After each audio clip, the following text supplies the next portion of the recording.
Ladies and gentlemen, please welcome Her Excellency, Madam the Minister of Mines for the Democratic Republic of Congo, Antoinette Nsamba Kalambai. Madame la Directrice Générale de Cobalt Institute, distingués invités, Mesdames et Messieurs, en vos titres et qualités, Mesdames et Messieurs, tout le plaisir est pour moi de me tenir devant vous ce matin. Je remercie les organisateurs du Congrès du Cobalt pour avoir pensé à la République démocratique du Congo à travers ma modeste personne et ma délégation, mais aussi pour la marque d'attention que vous avez fait montre. Notre présence en ces lieux témoigne de notre attachement à vos objectifs qui sont aussi nôtres dans l'amélioration de la réputation de l'industrie du cobalt en tant que secteur responsable. Mon intervention portera sur 2 points. En premier lieu, j'aborderai les défis auxquels fait face la République démocratique du Congo à l'heure de la transition énergétique. Et en deuxième lieu, je vais circonscrire les critères environnement, social et gouvernance en République démocratique du Congo. Je pense que vous le savez tous, la République démocratique du Congo a une grande superficie de 2 345 000 km² qui regorge autant de minerais, toute une diversité plutôt de minerais que je pourrais citer, le cobalt, qui est d'ailleurs la raison de ma présence ici devant vous en ce jour, le cuivre, le nickel, le lithium, pour ne citer que ceux-là qui participent à la transition énergétique. Face à la transition énergétique, la République démocratique du Congo se retrouvait devant les évidences, n'ayant pas la bonne connaissance de tout ce qu'elle regorge comme minerais, substances minérales, par manque d'exploration et l'absence de l'industrie minière de transformation locale. Je relèverai ces 2 défis, comme je l'ai dit tantôt, le manque d'exploration ainsi que le manque d'industrie minière locale de transformation. Et face à ces défis, mon pays, à travers son gouvernement, a entrepris plusieurs actions. En rapport avec l'exploration, nous avons mis en œuvre un plan stratégique national d'exploration. La première phase concerne 6 blocs, notamment le Kasaï, où résident le nickel et le chrome. Ce projet nous permettra de connaître tout ce que nous avons comme minerais enfouis dans notre sous-sol. Et cela nous aidera à découvrir de nouveaux gisements et enfin, nous pourrons avoir la maîtrise sur leur vraie valeur. Comme vous le savez, si vous avez une richesse que vous ne savez pas évaluer, c'est une richesse sans valeur.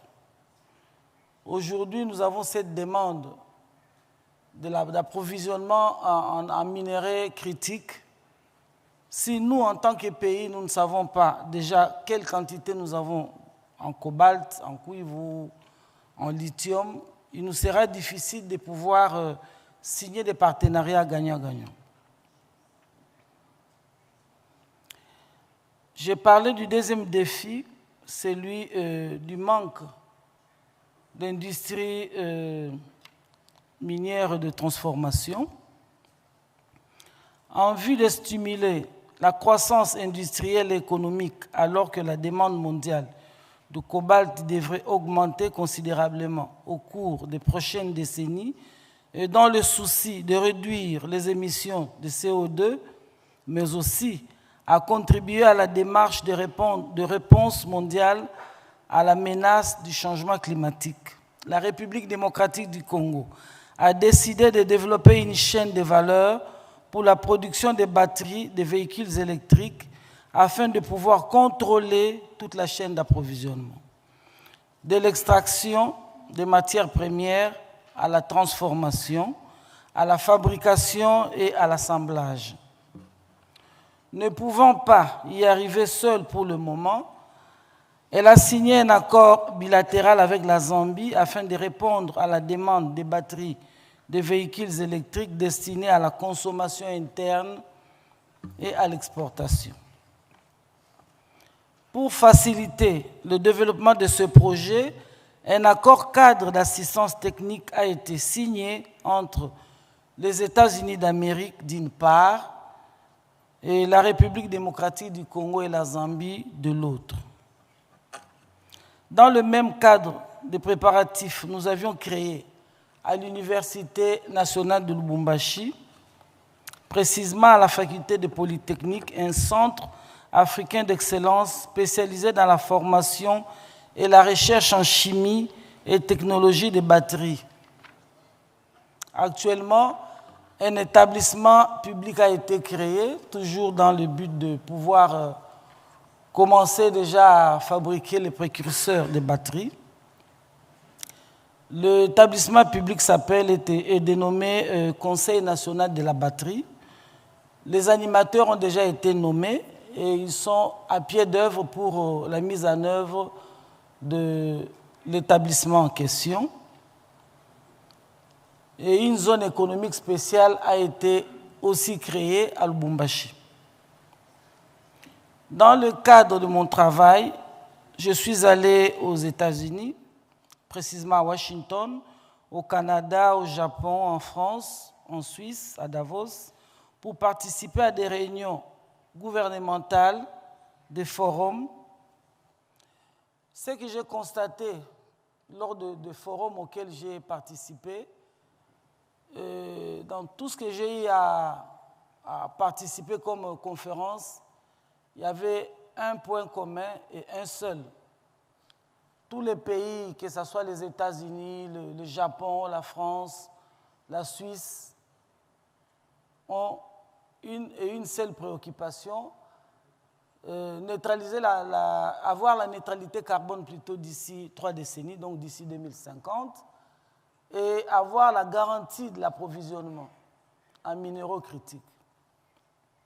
Et moi, je me pose aujourd'hui la question de savoir, oui, la neutralité carbone, oui, aujourd'hui, nous sommes le pays solution avec tout ce que nous avons comme biodiversité et comme minéraux dans notre sous-sol. Mais dans tout ce qui s'est fait comme réunion à l'extérieur, la République démocratique du Congo n'est pas partie prenante. Et cela est un constat amer que je saurais comment l'exprimer. Nous pensons qu'en ce moment où nous traversons la période entre l'utilisation des énergies fossiles vers les énergies vertes, nous avons vraiment intérêt, nous en tant que monde, pays du monde, de pouvoir converger dans la même direction, travailler ensemble, les pays consommateurs ainsi que les pays producteurs pour que nous puissions ensemble gérer cette transition énergétique.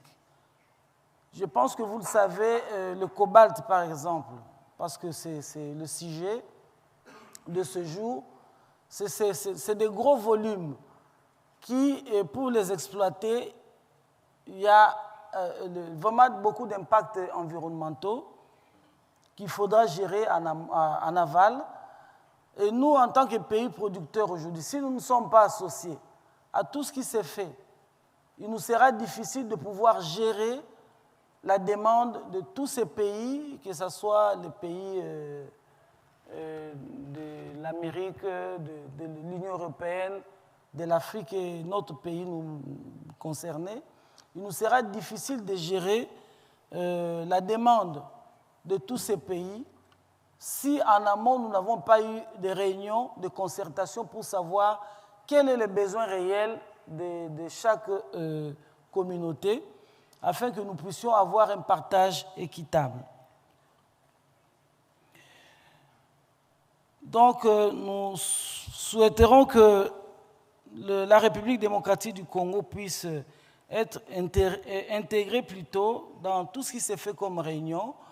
L'année passée, nous sommes allés aux États-Unis. En 2021 plutôt, nous avions appris qu'il y a une plateforme qui a été créée, Minerals Security Partnership. Il y avait encore à l'époque 5 pays, mais qui parlaient de la République démocratique du Congo. Nous avions demandé à intégrer le groupe pour que nous puissions ensemble négocier par rapport aux minéraux de la transition énergétique. Malheureusement, ça n'a pas été fait. L'année passée, nous avions encore porté le même plaidoyer auprès des États-Unis lorsque nous sommes allés pour la signature de l'accord cadre. Et en ce jour, cette plateforme a 11 membres, d'où la République démocratique n'est pas partie prenante. Donc, c'est un souhait que je mets à l'endroit de Cobalt Institute parce que je considère cette institution comme gestionnaire de tout ce qu'il y a comme production de cobalt et son développement dans le monde. Là, je passe à mon... Non, je voudrais aussi insister sur un point. Si aujourd'hui nous ne coordonnons pas bien nos besoins, demain nous serons appelés à gérer des défis énormes. Je pense que vous le savez, la République démocratique du Congo est en plein conflit à cause de ces minéraux à l'est de la République démocratique du Congo. Nous avons, je pourrais même dire que nous sommes en guerre avec le M23 via une guerre qui nous est imposée par le Rwanda. Il ne faudrait pas que demain nous puissions nous retrouver encore devant des conflits parce que nous serons peut-être incapables de servir les uns et les autres. Et ceux qui ne seront pas servis pourront être tentés à faire la guerre à la République démocratique du Congo. Donc si nous pouvons considérer ce problème pour que la République démocratique du Congo soit intégrée dans tout ce qui s'est dit, dans tout ce qui s'est négocié par rapport à l'approvisionnement en minerais. Et si l'approvisionnement doit être responsable et durable, je pense que mutualiser les efforts, discuter entre pays producteurs et consommateurs s'avère vraiment d'une grande nécessité. Et là, je vais passer à mon deuxième point, celui concernant l'environnement, le social et la bonne gouvernance. En ce qui concerne les critères environnement, social et de bonne gouvernance, ceux-ci sont pris en compte dans les 2 types d'exploitation que nous avons en République démocratique du Congo. Je précise que chez nous, nous avons 2 types d'exploitation. Nous avons l'exploitation industrielle et l'exploitation artisanale. Du côté exploitation industrielle, tout est nickel et au beau fixe. Sur le point environnement, déjà, ces critères sont inclus dans la législation minière de la République démocratique du Congo. L'environnement est respecté par rapport aux prescrits de la loi, notamment le plan de gestion environnementale, le social en sigle PGES et études d'impact environnemental et social des standards internationaux. Le social, je ne voudrais pas aller dans tous les détails. La législation minière de la RDC a prévu la redevance minière. Sur la perception de la redevance minière, 50% vont au trésor public, 25% aux provinces, impactées par l'exploitation artisanale, l'exploitation minière plutôt. 15% vont aux entités territoriales décentralisées et 10% sont réservés aux fonds, sont réservés aux générations futures. Et nous avons un fonds qui a été mis en place et ces fonds financent la recherche géologique. Nous avons aussi le cahier des charges que les opérateurs miniers signent avec la communauté locale impactée par l'exploitation minière. En dehors du cahier des charges, nous avons le 0,3% minimum du chiffre d'affaires des entreprises minières qui dotent aux communautés locales pour porter des projets de développement communautaire. Donc là-dessus encore, je dirais, en ce moment, nous avons des grandes entreprises minières en République démocratique du Congo. Je vois quelques-unes sont représentées ici. Nous avons la grande firme Glencore, Moumi et KCC. Nous avons, j'ai vu Somika aussi dans la salle. La majorité d'entreprises minières en ce moment est en train de doter l'État congolais de 0,3% de leur chiffre d'affaires afin que les organismes spécialisés créés au sein de toutes les communautés locales impactées par leur exploitation puissent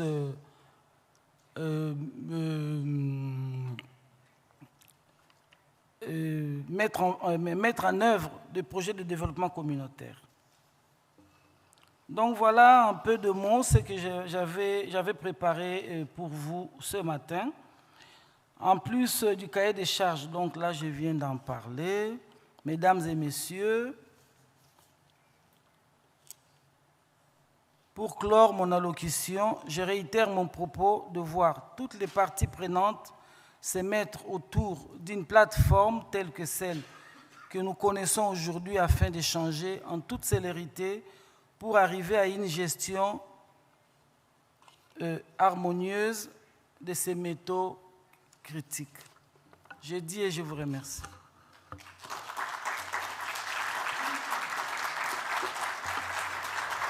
Minister, thank you so much. Thank you so much. Thank you. Thank you. Before you leave, Susanna?